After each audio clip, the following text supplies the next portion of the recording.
Hello, and welcome to LGBTQ Northwest Indiana and PFLAG Crown Point NWI TV. We are going to come to you every 2 weeks.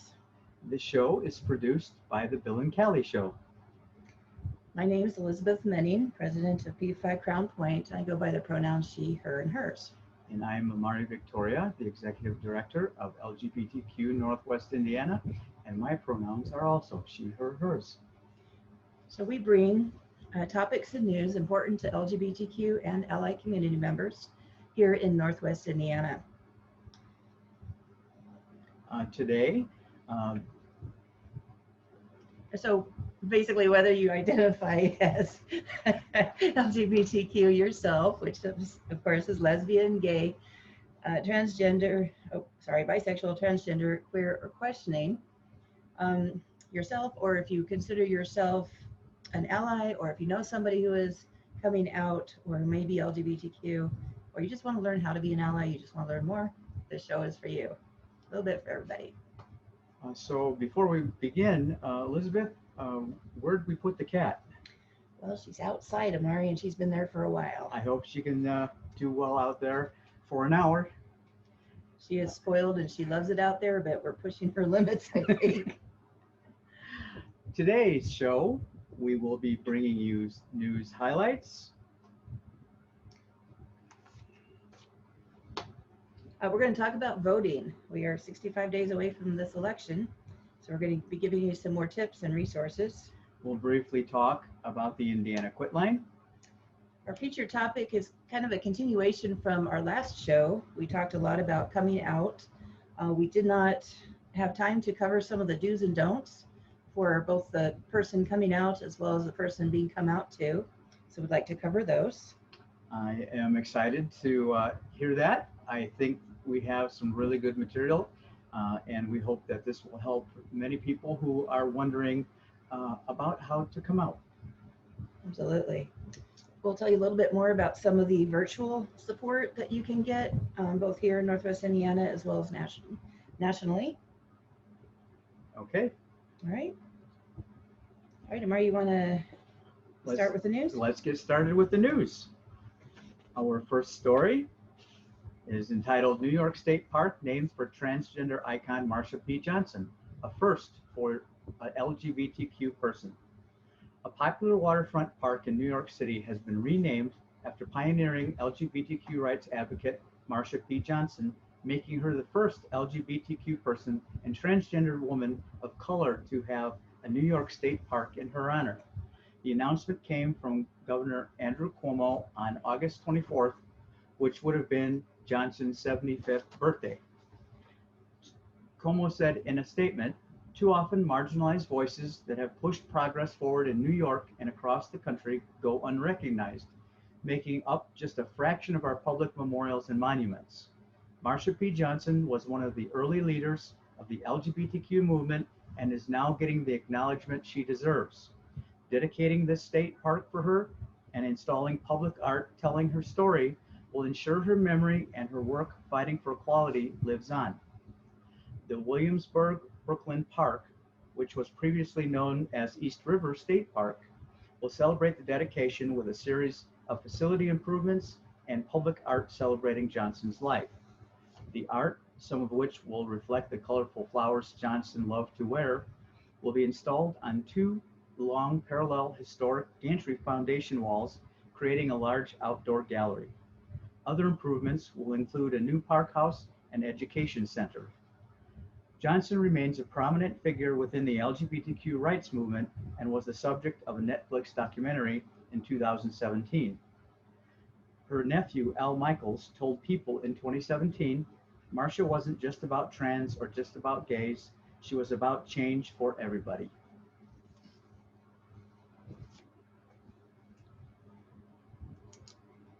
All right, our next news article is about the LGBTQ film festival Outfest, which is kicking off a virtual edition.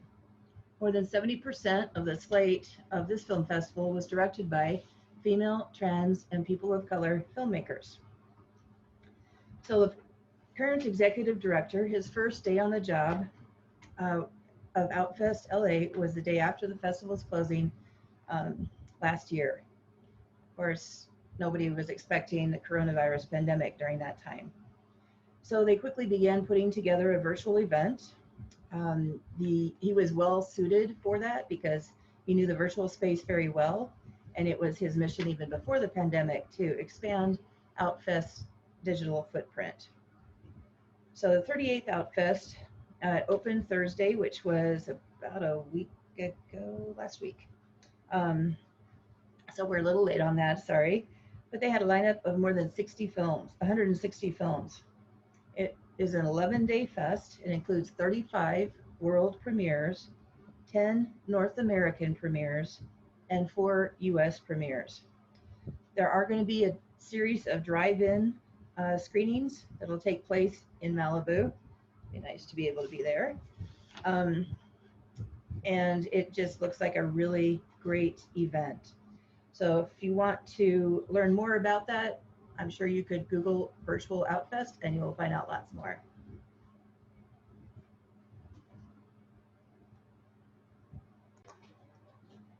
Our next story is entitled Massachusetts Suicide Prevention Advocates Sounding Alarm During Coronavirus Crisis.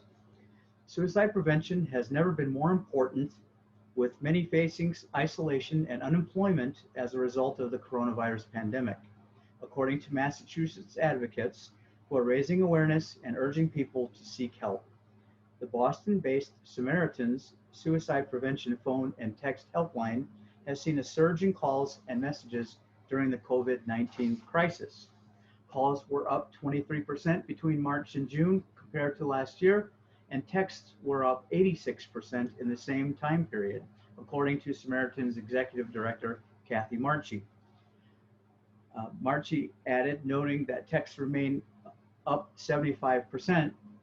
The level of calls and texts has come down a bit, but it just continues to exceed any expectations we had. People seriously considering suicide is significantly higher during the pandemic, according to a recent U.S. survey from the Centers for Disease Control and Prevention. Nearly 11% of respondents to the survey reported having seriously considered suicide in the 30 days before completing the June survey, compared to 4.3% in 2018. That's again 11% compared to 4.3%. Wow.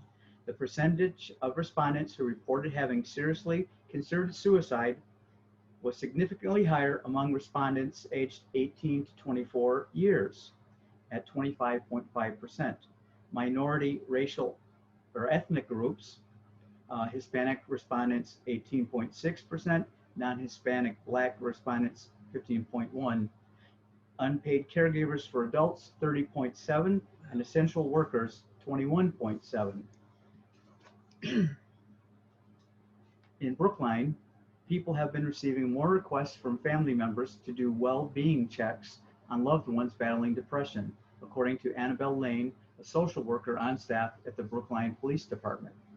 The Samaritans Boston Marathon team is raising money for suicide prevention services, including its phone and text helpline, suicide prevention workshops, and safe place support groups for those who have lost someone to suicide.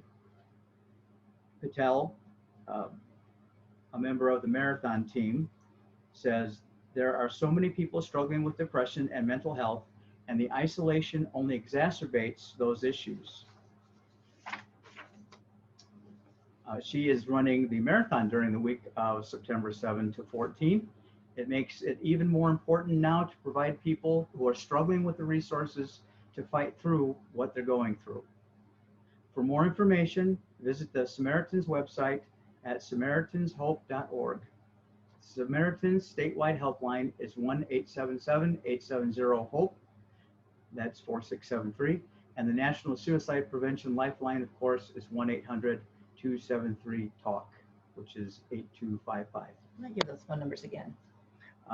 Okay. Samaritans statewide helpline is 877-870-4673. And the National Suicide Prevention Lifeline is 800-273-8255. Thank you.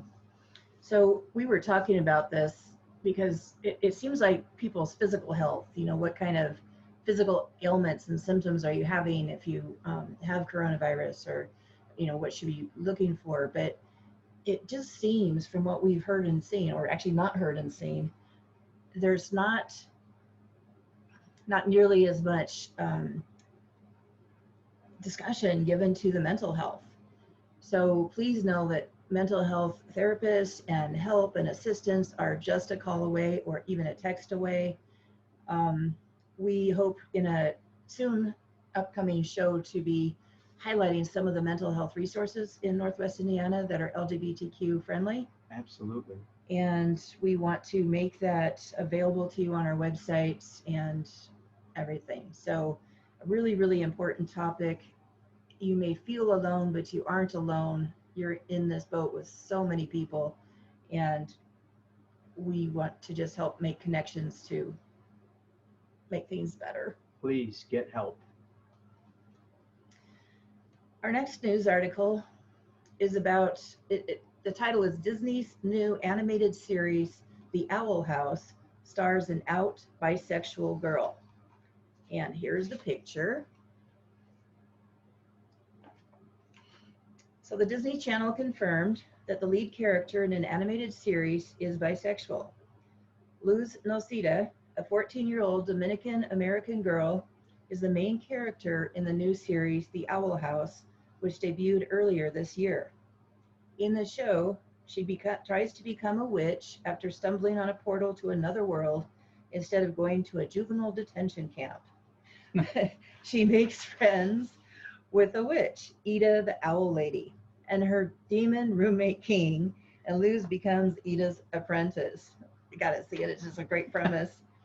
So in an episode last week, Luz was asked to go to a dance by another girl who framed in such a way that it's fairly clear her feelings are more than platonic. On Twitter, Owl House creator Dana Terrace confirmed that Luz is bi. She said that Disney at first told her that she could not represent any form of bi or gay relationship on the channel. Luckily, she said, my stubbornness paid off, and now I am very supported by current Disney leadership. Terrace is herself bi. So there's some upbeat news. That's a really lovely story. Absolutely. And again, how we perceive people in the LGBTQ community, or people of color, or people of different racial descent, in the large way is based on what we are presented in the media. And that movie we saw not too long ago, Exposure, did a sobering job of explaining that. But yes. It did a really good job on showing how LGBTQ characters have been portrayed throughout history and how it's finally changing, we think. I highly recommend you try to see it. We did see it on Netflix. Yes, I believe yes. So perhaps it's still there. All right. Our next story is entitled Trans Woman Brutally Beaten in Her Own Home by Mob Who Threatened to Kill Her. A transgender woman was beaten in her own home after she told people outside to quiet down. Stevens said that she was spending a quiet night at home with her husband, her 12-year-old goddaughter, and another child when she heard a fight break out outside her home in Philadelphia. Stevens asked the crowd to quiet down and said that she would call 911 if they didn't, and that's when the crowd turned on her. She said that she has not been able to sleep since the attack because she is in fear of my life, because the attackers threatened to come back and kill her. Police at first reported it as an assault, but later Stevens had to seek medical attention at a hospital, and hospital staff called the police. Deja Alvarez of the Philadelphia LGBTQ Police Liaison Committee said, I was grateful that Kendall was alive, but I am angry at some that this happened. I am also angry at some of the ways it was handled. There will be an example made that it is not going to be open season on trans people. No arrests have been made so far, but police are looking for people who were caught on a nearby surveillance camera. It's unbelievable. I mean, in her own home.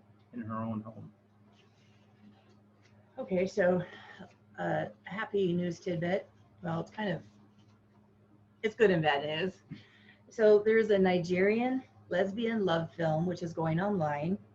The bad part is they're doing that to avoid censorship. the censorship board. So the producer of the movie, Ife, Pamela 80, and 2 cast members in Nigeria in August, or the people that are in this article by Reuters. So 2 young women fill the screen, reclining on a bed, talking about their hope to have children. They are protagonists in a new Nigerian film called Ife. I hope I'm pronouncing that right. I'm sorry if I'm not. Depicting their love story. The topic is controversial in Nigeria, where same-sex relationships are theoretically punishable by up to 14 years in prison. So the producer, Pamela 80, said Ife, which means love in the Yoruba language, widely spoken in southwest Nigeria, would be released online to avoid any possible move by censors to ban it. I really feel, she said, that the censors board is playing a big part in stopping these kinds of stories coming to the big screen, and it is really just stifling creativity. She declined to provide a release date. The National Film and Video Censors Board, NFVCB, did not respond to requests for comment. A trailer released online in July shows the women discussing their love, and as one character phrased it, the fear of being forced to choose between your family and happiness. The role of film is not to say this is right or not. I think that the role of film and of a filmmaker is to portray reality as it is, she said. So that's something to look forward to seeing. Does it say where that trailer was actually available to view? I will find out. No, it does not. But NBC Out was the one that I got this article from, so they might have more references. Okay, thank you. You're welcome. Our next story is in a way related to one of our previous stories. And this one has the title, Coronavirus Lockdown Has Led to Depression in LGBTQ People. Isolation measures taken to fight the coronavirus pandemic had a negative effect on LGBTQ people's mental health, according to a new study from the UK. Researchers at University College London and Sussex University found that 69% of LGBTQ people suffered from significant depression symptoms during the lockdown. Participants were assessed for levels of stress and symptoms of depression. 1 in 6 participants said they experienced homophobia or transphobia during the lockdown. While 69% of participants had significant symptoms of depression, that number rose to 90% when just looking at those who had experienced homophobic or transphobic harassment. One gay teen who participated in the study said that he was away at school before the lockdown, which meant that he could be out. The lockdown, though, meant that he had to go back into the closet when he moved in with his, quote, queerphobic, fundamentalist, Afro-Caribbean Protestant family. Wow. He said, "My dad compares being LGBT to the Ku Klux Klan. My family constantly gets on my case because I don't have stereotypically masculine interests.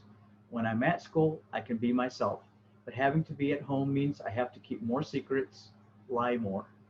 I have to watch my mannerisms, the way that I walk, the way that I talk. When they say something queerphobic, I can't challenge them." The LGBT Foundation, which runs a helpline in the UK, said that they received 25% more calls during the pandemic from people experiencing suicidal thoughts. So you can see that this is, widespread, just like the panic is worldwide. Depression is affecting LGBTQ people around the world. So if, regardless of whether you experience depression symptoms yourself, if you know anybody who might, or if there's anybody that you may not have heard from recently, please reach out. Sometimes it just takes a text or a emoji or something to, connect that person to the outside world, and that can make a really big difference. So please feel free to, we really encourage you to reach out to other people that you may know. So we mentioned that the election is happening in 65 days. days. There is one more big initiative going on this year that has a little bit less time than that, and that is the 2020 census. So I have some highlights about the census. It is not over. Of course, they do it throughout the year. Or I guess you have throughout, part of the year to respond. And of course, with the pandemic, everything changed. So the U.S. Census Bureau is continuing to monitor the impacts of COVID-19 and the impacts of it on the census operations. They have developed changes to their operations to ensure the safety of both staff and the public. At the same time, maximizing the number of households that will respond on their own to the 2020 census. In this challenging environment, we are deploying these tactics to make sure we reach every household in every community, the Census Bureau Director, Dr. Stephen Dillingham said. If you haven't responded, the time to respond is now. Responding to the 2020 census online, on paper, by phone, or in person with a census taker helps secure vital resources for your community. This is why it's so important to take part in the census, because a lot That's of right. Federal dollars get allocated based on the response numbers to the census. So and it only happens every 10 years. Even though there's no specific LGBTQ questions other than they're allowing you to answer whether you're in a same-sex relationship or partnership or marriage, it's still very, very important for LGBTQ people to get out there and make your voice heard through voting and to get your numbers counted for resources for your region. So some of the updates to their plan included enumerator awards and the hiring of more employees to accelerate the completion of data collection, and apportionment counts by their statutory deadline. You want to read that again? No, I don't. Of December 31st, 2020. So they're working to get a complete count. So they're working to speed it up without sacrificing completeness. They are going to end field data collection by September 30th, 2020. Self-response options also close on that date, September 30th, and this allows them time to do all the data processing that they need. They're working on, of course, accurate data and efficient processing, flexible design, because of course they can't do things like they always did things. They are continuing to prioritize health and safety, again, of the workforce, their workforce and the public. There's an executive order issued in July and a presidential memorandum issued in July this year that affects the work of the Census Bureau. And as of the time of this news article, which is probably a couple weeks old, 93 million households, which is only 63%, have responded to the 2020 census. That's 63% of all the households? All the households in the nation. So if there's multiple people living in a domicile, then that is a household. So the census belongs to us all. If you know someone who has not yet responded, please encourage them to do so. They can do it online at 2020census.gov. That's 2020 census, just CENSUS.gov. They can also call or send mail. And what's the number if they would like to call? That's a good thing to know. 301-763-3030. That's the Public Information Office, 301-763-3030. Again, it's crucial that as many people in as many areas of this country respond, because this is what decides what quantity of dollars goes to each of these communities. And the last I heard, Northwest Indiana was actually in danger of losing some funding because the reported numbers were dropping. So really crucial that we get those numbers in there so that we can get some of the money to help improve things. So there are just a few more facts, if I may. Sure. All right, so as you mentioned, it takes place every 10 years. The U.S. Census counts every resident in the United States. It's mandated by Article 1, Section 2 of the Constitution of the United States of America. Let's see. So it's a nationwide effort to inform everyone living in the United States and its 5 territories. And there's a lot of resources on their website. If you have time to go to 2020census.gov, there's a lot of good information on there. Yep, I think that's all the data I wanted to bring up at this point. If you have any questions, 2020census.gov.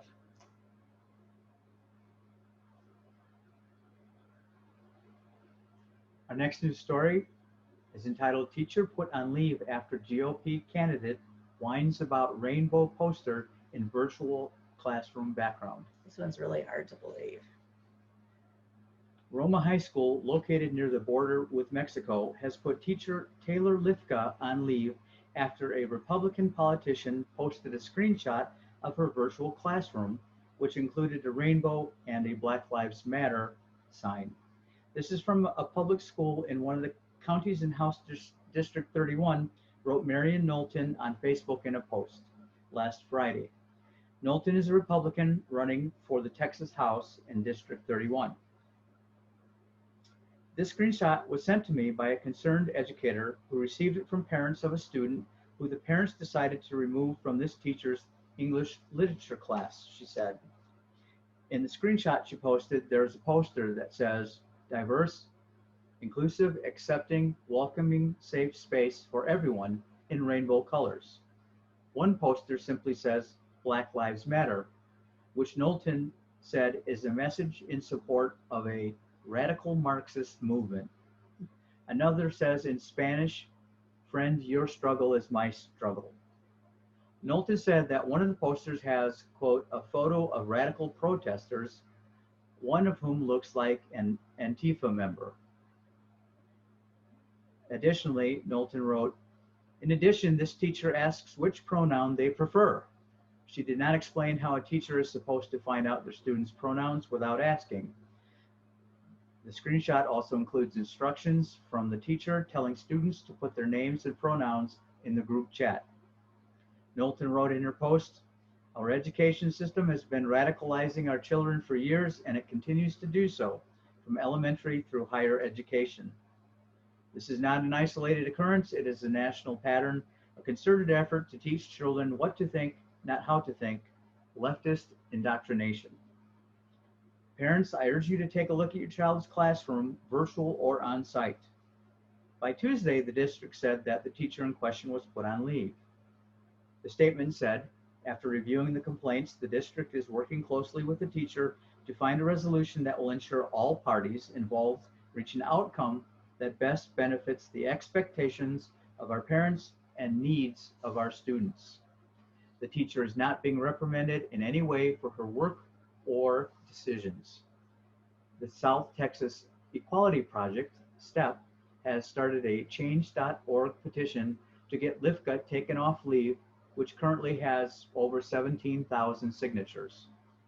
The petition says, "Please sign this petition to let the school district know that inclusivity and acceptance are not taboo ideas that deserve censorship, that high school students can and should be allowed to discuss the realities of the world instead of being sheltered inside a sanitized bubble, and that by reprimanding the teacher for trying to create a safe space for her students, the school is not being neutral, but is actively taking a stance that is antithetical to justice." Yeah. A representative of STEP told the Fort Worth Star-Telegram, "In our current times, we are still in that struggle for that need for equality," and added that Lifka did not ask them to create the petition. Knowlton's Facebook page was made private after the story got media attention. So I really find that tragic that a teacher is actually creating that safe space encouraging people to be diverse and inclusive and to think for themselves, right? And is getting this, it just doesn't make any sense to me, but we're not going to get into any political discussions here. But just, for trying to build a world that is more inclusive and accepting and supportive and diverse and trying to educate people about the differences in people, but that we're all still people. That's really a step back or and a slap that in the face. we should all have a space that we can exist in where we don't have to fear for our lives or livelihood or discrimination, harassment, violence.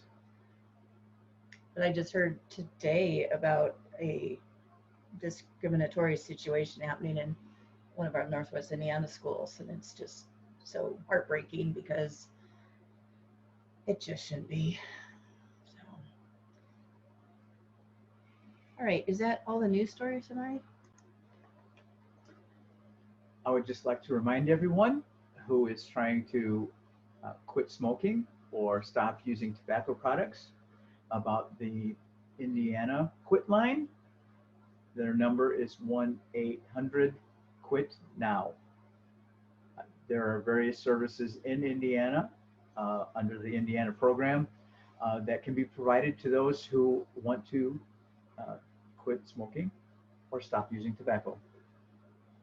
Which is, is a problem prevalent in the LGBTQ community. When they are not accepted, it's often a substance that people turn to. All right. So voting, as we mentioned, we're 65 days away from the election. There is just a lot of resources out there to help educate you about the voting. Here in this region, RISE NWI and the Women League of Women Voters, both the Calumet area and Porter County, right? Porter or LaPorte, one of those two. So the two groups of the League of Women Voters and RISE NWI do a really great job on educating people and providing the resources. Another great organization that educates people about voting, especially for this election, is PFLAG National. So I have some information from them I was going to mention, and then a couple of their links to their website where you can get a lot of tools and tips and tricks. I need it. Okay. So their election 2020 resources are on their website at pflag.org/pflagvotes2020. That's pflag.org/pflagvotes2020. And they focus on 4 crucial aspects of the work to ensure a fair and safe election. First is registration. So are you registered to vote? I'm registered. I am too. You just checked your registration. I checked it, yes. So in Indiana, as you know, the election is on November 3rd. The deadline to register online, by mail, or in person is October 5th. So you can request a ballot by mail all the way up to Thursday, October 22nd. And the early voting period runs from Tuesday, October 6th to Monday, November 2nd. So that is for Indiana. Register by October 5th. Things have to be postmarked and received and everything by October 5th. Ballot by mail needs to be requested by October 22nd. And early voting is October 6th to November 2nd. Just a reminder, Indiana is one of the few states who has not changed their absentee or mail-in voting policies to allow voting without giving a reason. In Indiana, there are 11 specific reasons that you will be allowed to have an absentee ballot. And the coronavirus is not one of them, right? That's correct. Okay. So registration is the first aspect. If you're not registered, you can't vote, and it's important that you vote, so please get registered and help others to do it as well. Education is one of the 3 crucial pillars of PFLAG work, both on the national level and on our chapter level. It includes education about the upcoming election. So you can learn more about other, important dates and deadlines. You can stay up to date about the COVID-19 related changes to the election.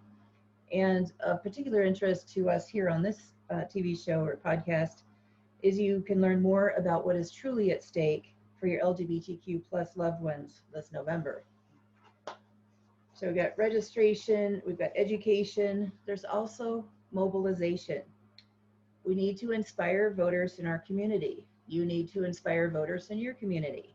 That's key to getting big numbers of people to the polls and ensuring that everyone who wants to cast a ballot has access and opportunity to do so on or before November 3rd. PFLAG National has tools and resources to help you mobilize your loved ones and community and get out the vote. And protection. Protecting the vote has never been more important or more difficult. PFLAG National has resources and information to protect ourselves and others who experience difficulties while trying to cast a ballot, to fight against voter suppression, to protect the U.S. Post Office in service of vote by mail, and to help you vote with personal safety in mind. So really great resources on their website. They've had a really great webinar. I know Rise NWI and the League of Women Voters have great resources. So please register, educate, mobilize, protect. And that protection is of crucial importance, especially now, especially in Indiana. I feel personally that many more people would vote by mail if they could. The 11 reasons that are given are going to bar a lot of people from being able to vote absentee, and that's unfortunate. So protection is important, yeah, because we will all be going to the polls on November 3rd. And if you are in line by the time polling closes, you are allowed to vote. No exception. If you are in line by the time the polling closes, you are allowed to vote. One of the other services that is provided by the Indiana State website concerning voting is to make sure that what your polling place is. So I recommend that not only should you register to vote, you should periodically check that your registration is still valid, but also know where your polling place is.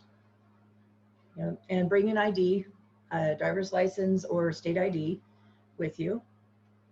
And even a printout of your voter registration status would be helpful. And I'd just like to say, it really is important that you know your polling place, because I'm sure we've all heard stories about polling places being closed in other states. And the only way you're going to know whether you have an alternate polling place is to be able to check it. Yep.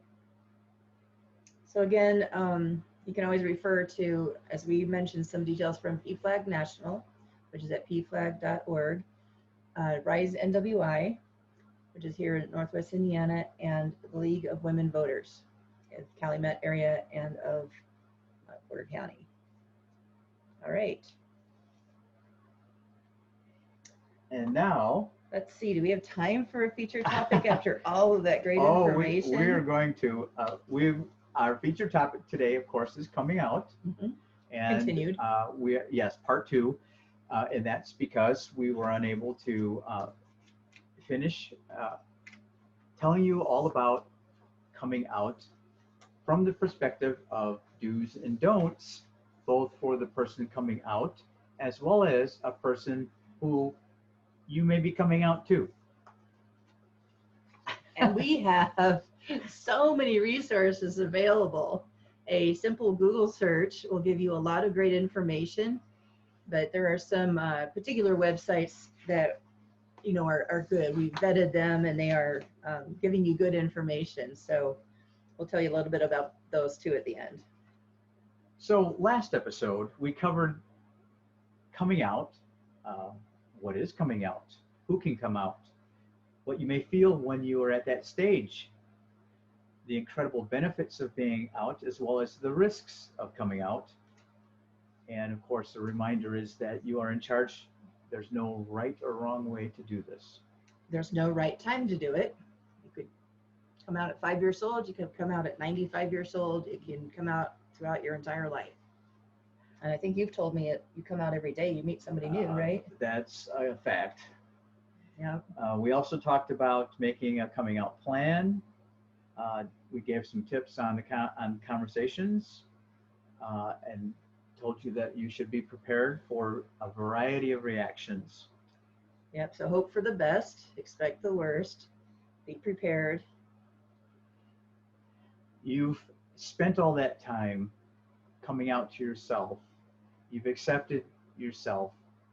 And now you want to tell your story to other people, tell them about your journey, and you want them to accept you as well.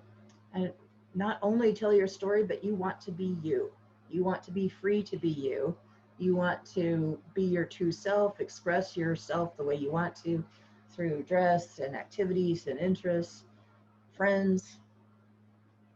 I mean, that's the Absolutely. thing. So when Amari first came out to me, there was no doubt in my mind that this was the right thing to do, because who could not want somebody they love to be their true self, or to not be their true self? Sorry. Who would say that right? I'm going to say that right. Who could not want somebody to be their true self? They have to be their true self. I mean, each of us deserves to be authentic and to live in alignment with our mind, body, spirit, expression, identity. And as strong a supporter and advocate and just ally to the LGBTQ community that Elizabeth is, believe it or not, it actually took her a little time to process. It did. The information. I never doubted, but it was a journey for me as well, as a person being come out to and being introduced, being thrown into the deep end to the LGBTQ community. And I have never met such a wonderful group of people as we've been working with. And I agree. Yeah, it's been incredible. But really to be able to be your authentic self, unfortunately, you have to tell people about you. So we're going to talk about that. So for a person coming out, what could they do? Let's start talking about the do's and don'ts for a person who is coming out. All right. Do you have a coming out plan? And we spoke about that briefly in last episode about making sure that you do. You should also learn and know about LGBTQ issues. So this is part, education, and then you can know what issues are people might react to or question, ask about, inappropriately discuss. If you know these things, then you're better able to address them. Do assess your own mental health and prepare for good and not so good coming out experience outcomes. And you may be surprised that people you think would totally accept you and love you disappear. And others that you think would run screaming are the ones that turn and embrace you. And vice versa too. So there's such a variety. So what else should you do, Elizabeth? Well, do your research into resources not only about being LGBTQ, but about being or becoming a good LGBTQ ally. So the more information you can provide to those who might support you and the ones that you're coming out to, the better. You'll be better able to answer any of their questions. Just as you know, Amari's group, this LGBTQ Northwest Indiana, exists to directly serve the LGBTQ community, whereas PFLAG Crown Point, the chapter that I head up, is originally designed to help the family, friends of LGBTQ people, but has since grown over the last 50 years to cover all aspects of LGBTQ and ally. It's good to know, as a person coming out to someone else, how to be a good ally, because the person you're coming out to may ask that very question. Yeah. How am I supposed to support you? And of course, if you've done some research, you will have answers for them. So, yeah, I mean, even being able to recommend a support group for them, such as one of your local PFLAG chapters. Do set aside adequate time to have each coming out conversation, both for you and the person you are coming out to. And I'm sorry, this was really funny, but you had this whole great big speech written out, and it was going to take like an hour and a half conversation. And one of our relatives that you contacted, it was done in 5 minutes. It was so funny. It's like, oh, cool. Like we A lot of people mentioned, do that. be prepared for all outcomes. Yes. So do provide or find a suitable, quiet, private space where you can have an uninterrupted conversation. Do be patient with the people you're coming out to. And what this means is somebody might initially just be so shocked and blindsided that they don't know how to react, and they just don't react, or they react badly. Give them a little time, let them, percolate it, learn about it, etc., and they may change over time. Yes, many people's processing of the news of your coming out may happen after the conversation, while they're thinking about it, while they have the time to think about what they've just heard or learned, or it can happen during the conversation. Or it may have happened before the conversation. They may be okay too. So being patient with the person you're coming out to is important. Yes. Do stick up for yourself. You have a right to live your life authentically. One of my Aikido teachers and friends once said, you have the right to be in this world on your own terms, and nobody has the right to take that from you. And to me, that just says a lot.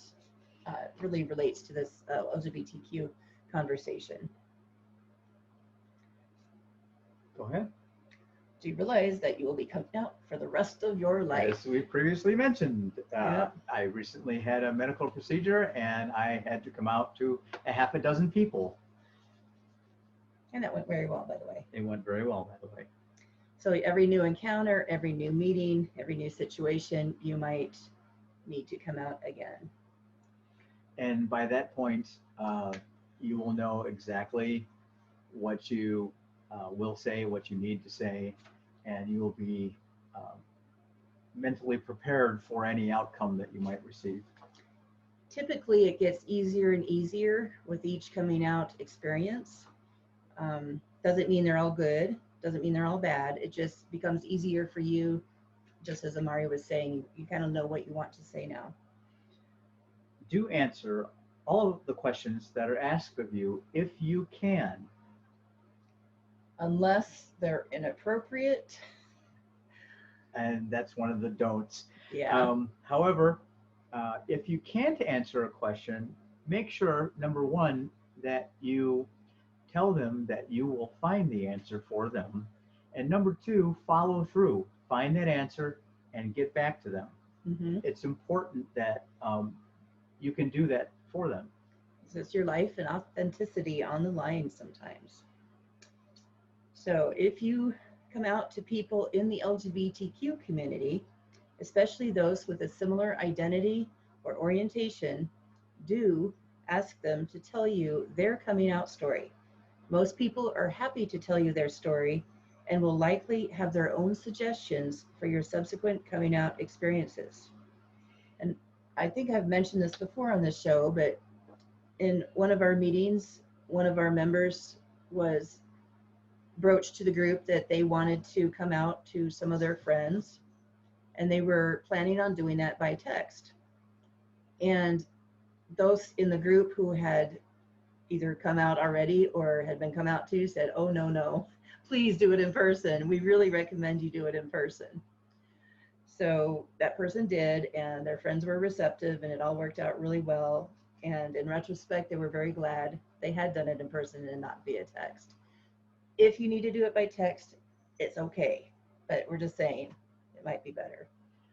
You'll find that there are coming out experiences that you desire to be in the same space with the person that you're coming out to.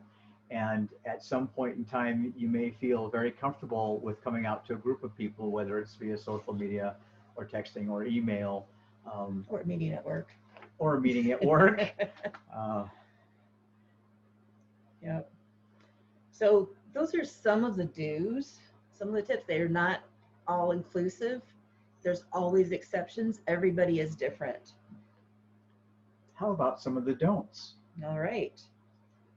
Well, I'm going to start with the big one. It's not first on the list here, Amari, but it's really for people like me who people are coming out to. So, okay, never mind. I mean, it's don't ever out anybody without their permission. All right, don't ever out anybody without their permission. That's for everybody, allies and LGBTQ and people coming out and people being come out to. That's what Elizabeth is speaking of is actually part of a don't that says don't rush your coming out journey. You have complete control over who you come out to and when you choose to come out to them. And along with that, at least in my experience, I found, especially at the very beginning of my coming out journey, I had a group of people that in my plan, I was going to come out to personally. And I did not want those people, different people in the group to interact with each other before I had that physical conversation with them. That was important to me. So although you were never in complete control of information that you give to someone else, you can and should make the request if that's what you feel that please don't divulge this information to anyone else. I plan to have this experience with them personally. Or please tell people that you know. You may say that as well. Yes. So, I had a story in there. Oh, I don't remember. Maybe you can. It'll come to me. Something about. I don't remember. In the meantime, don't let fear cause you to sacrifice your true self and continue to live falsely. And don't let negative experiences cause you to despair. You will have both positive and negative coming out experiences. That reminds me, this is weird, okay, but it reminds me of when I was skydiving and my parachute did not open fully, so it was called a malfunction. And of course I was new to skydiving. I'd only had 7 jumps at the time. And I did not want to pull my reserve chute and let go of my main because that was like a big commitment. But then I thought it through and it's like, well, if I don't do anything, I'm going to die. Splat. Yeah. If I pull the chute, I don't exactly know what's going to happen because I've never done it before, but it's got to be better than splat. So that's kind of reminded me of that. Don't let fear cause you to sacrifice your own true self and continue to live falsely. Are there any more on that page you can do? I'm sure. The page slipped out of my hand. Oh, did it? It did. And I probably have more personal stories in here too. Don't be surprised by the reactions you may receive while coming out. Amari, did you already say this one? Sometimes you'll be pleasantly surprised. Sometimes you will not. Remember, people you come out to do need time to process. The immediate reactions often change over time, so don't be surprised. You may detect that there are pairs of things that are basically opposites. So do be prepared for both outcomes, to be pleasantly surprised or not pleasantly surprised. And in the contrary, don't be surprised by that reaction. Right. And you already talked about this a that little bit. one. So don't let yourself be swayed by the thoughts and opinions of those you come out to. They don't know who you are at your core. They don't know what you're thinking. They don't know what you're feeling. You are the one who knows these things. This one can be very, very hard. Oh my, yes. Because of course you may be coming out to a parent parent that raised you and guided you throughout your life, and they may try to convince you that what you're doing is wrong, or what you're doing is sinful, or um, They, what else? I don't know, you may have had a lifetime of doing what they say too, and that type of thing. So don't let yourself be swayed by the thoughts and opinions of those you come out to. And very important, at least it really should be very important, don't answer any questions you are uncomfortable answering. Some personal questions are absolutely off limits or inappropriate. Do not answer them. And if you are asked those questions and you feel that the question is inappropriate or too personal or off limits in your own comfort zone, do not answer those questions. Or turn around and ask them the same question. That sometimes works real well. Shuts them right up. Or an equally personal question. Yeah. So one of the things that helps with this is the whole education part. So if you learn what people tend or might ask as being inappropriate, then you aren't surprised when they actually ask you that. And you can say, hey, that's inappropriate, but here's this book you can read, that type of thing. So in summary, for a person coming out, the do's and don'ts are basically planned. Know what it is you're talking about by educating yourself about the community, about the issues within the community, about allies. Stand tall, stand firm. And teach yourself to expect the unexpected. Yep. So this was all from the perspective of somebody who is coming out. There's also, of course, the side of the coin, somebody who is being come out to. That's not really good. That's a dangling participle. Sorry.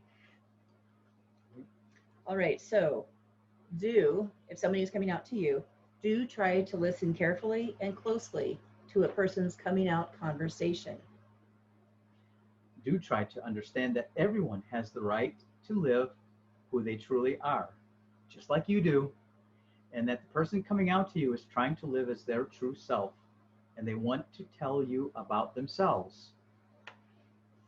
They're actually exhibiting a level of trust. Do think about how you would want to be treated in the same situation and treat the person coming out that same way.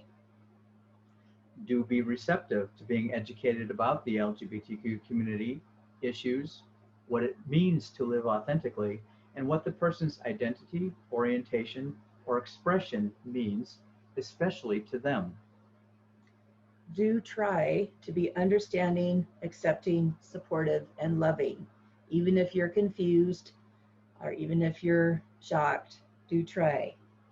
This person is likely important to you. That's why they are coming out to you. And you are so important that they are choosing to tell their story to you. And they're probably scared to death. Go ahead and take the next one, Elizabeth. Okay. Do feel free to give them a hug. Tell them that you love them and that you are there for them as appropriate.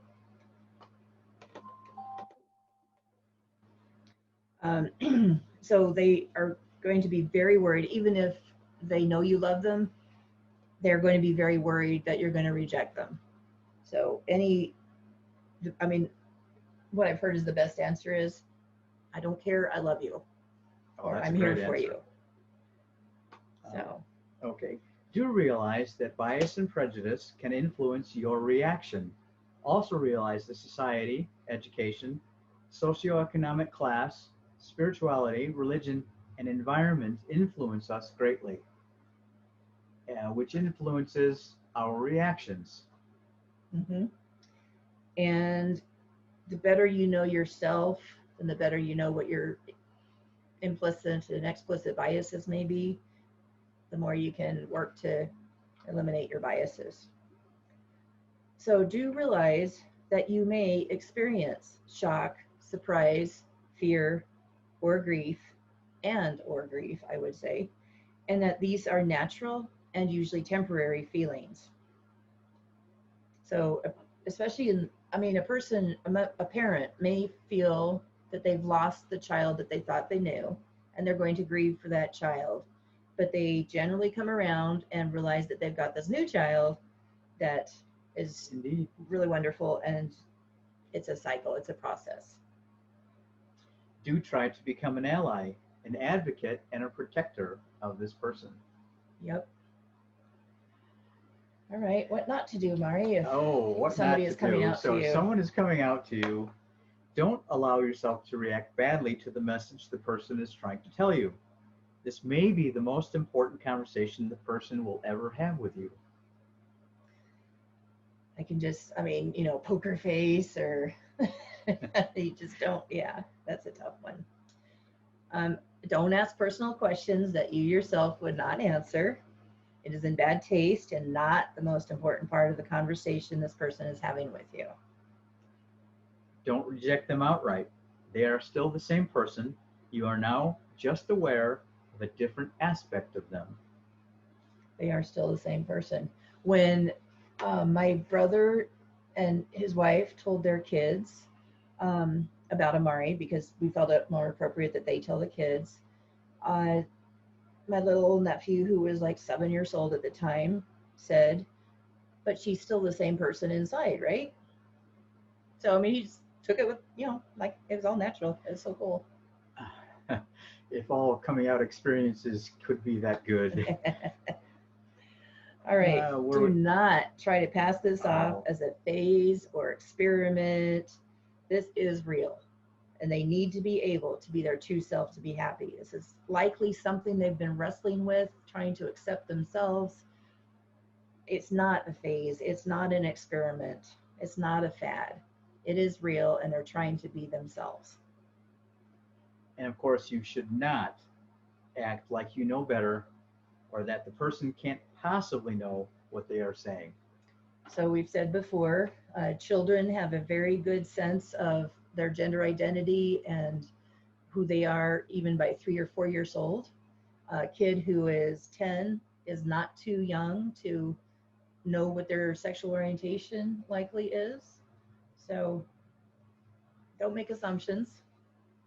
Listen well, listen openly. Don't think that they are too young or too old or too whatever to know these things about themselves. As Elizabeth just mentioned, children have a solid sense of their gender identity by the age of 3 or 4, and sexual, romantic, emotional orientation can be felt before someone is even a teenager. I'm sorry, that means I'm psychic, because I said the thing that you were about to read. I didn't realize that. I'm sorry. That's quite all right. All right, so here's the one I started with. Don't ever out someone without their express permission. This is not your story. It is not your responsibility, unless, this is what I was going to say earlier, I forgot about. Sometimes you know that one parent or one side of your family might be more accepting, and you know that the other side probably isn't. Some people actually get people on the accepting side of the family to help them come out, or to deliver the message, or to pave the way for them. So use all your resources. Actually, perhaps this is a due for the person who's receiving the message from someone coming out. Do ask them, if you feel you have a need to tell someone else, do ask them if it's okay for them to tell that other person. And the person coming out to you will answer that question. It may be very difficult to expect one parent to hold this secret for you when the other parent doesn't know, or for one sibling and the other sibling, or this coworker, that coworker. So just be aware of those there things. are tough situations, there's no doubt about it, especially the one that Elizabeth mentioned about a child coming out and having a better sense that one parent would be more accepting than another. So those are kind of, oh wait, there's some others. Don't try to convince them that they are wrong, or use bias, homophobia, transphobia, etc., to try to explain why they must be wrong. Because again, those are your opinions, not their truth. Well said. Thank you. Don't put up with anyone disrespecting this person who came out to you, either when they are in the room or not in the room. They came out to you because they want you to accept them as their whole self. They want you to be their ally and their advocate. Being their advocate means that you're speaking up for them, fighting for them, even if they aren't around. So how would we summarize the do's and don'ts for the person who is receiving the coming out story? Be respectful. Be respectful. That's be the bottom loving. Be line. caring. Mhm. All of the things that open-minded. you were probably to that person before they came out to you. Yep. And just really realize, I mean, it doesn't change who you are. It doesn't change who they are. They're still the same person who came out to you. You are still the same person that has this child who's just expressing themselves differently. I keep referring to children because there's a lot of parents, but it could be any age. I mean, people have come out as old as 75, 85, Mhm. 95. So, Absolutely.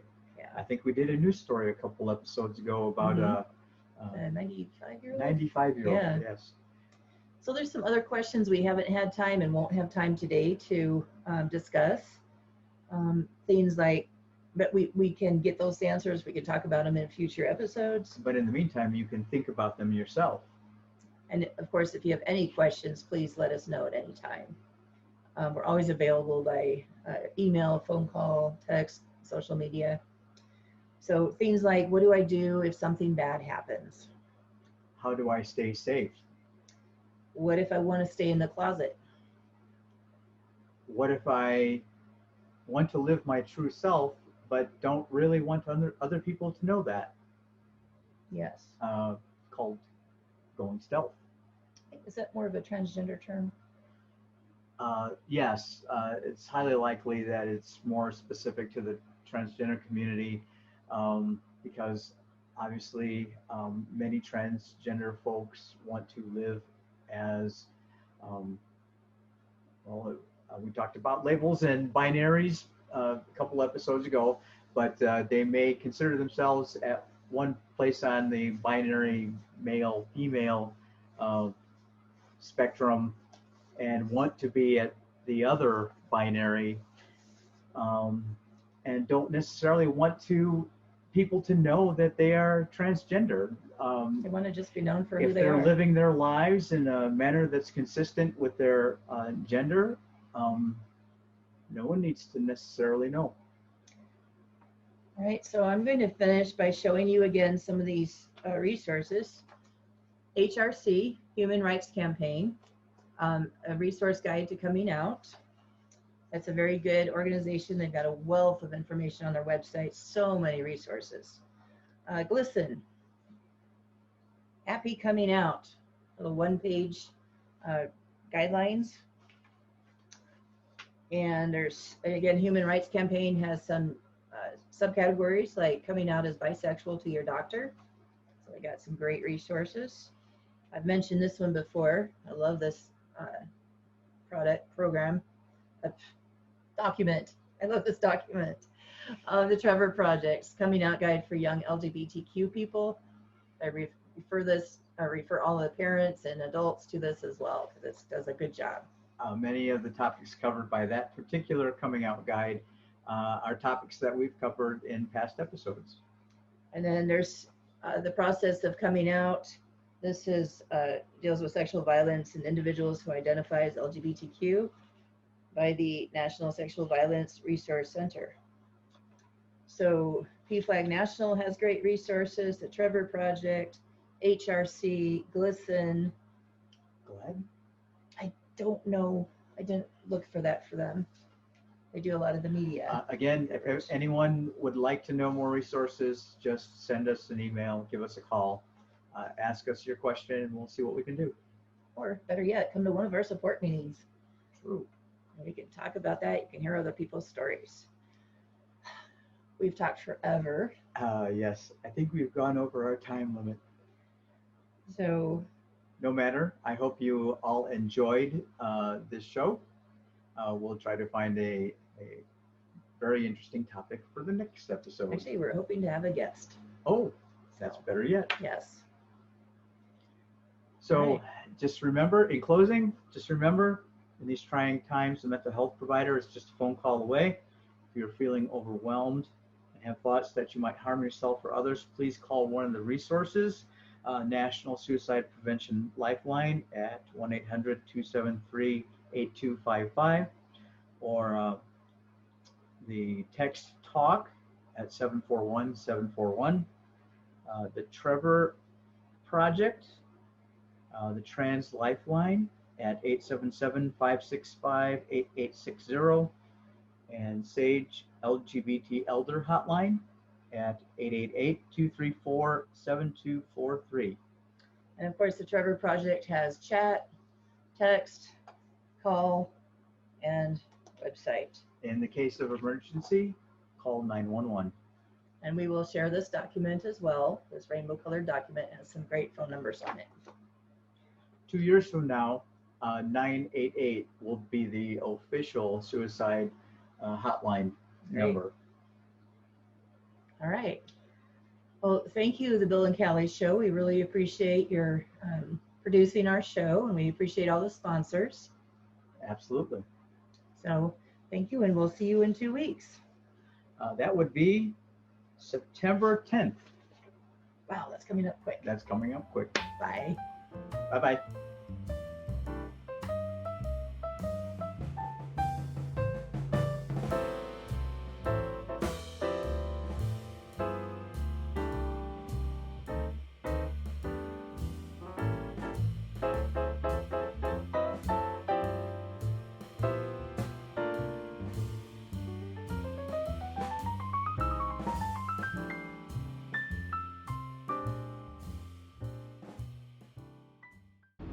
This episode of The Bill and Callie Show is brought to you by Sip Coffee House 2 in Highland, Indiana on Jewett Avenue. Great coffee, lattes, smoothies, and more. Food and treats you will adore. Small town charm with big city selection. It's Sip Coffee House 2. If it's breakfast, brunch, or lunch you need, Les Cafe is the place to go, indeed. Open 6 a.m. to 4 p.m. 7 days a week. Les Cafe Pancake House, located in Highland, Indiana on Highway Avenue. Les Cafe, where less is more. Promise You Art House, a fun and vibrant place for local artisans to display and sell their creative works, owned and operated by artists for artists. Conveniently located at 8830 Kennedy Avenue in Highland, Indiana. For hours and events, visit pyarthouse.com or follow them on Facebook. Promise You Art House, where creativity reigns.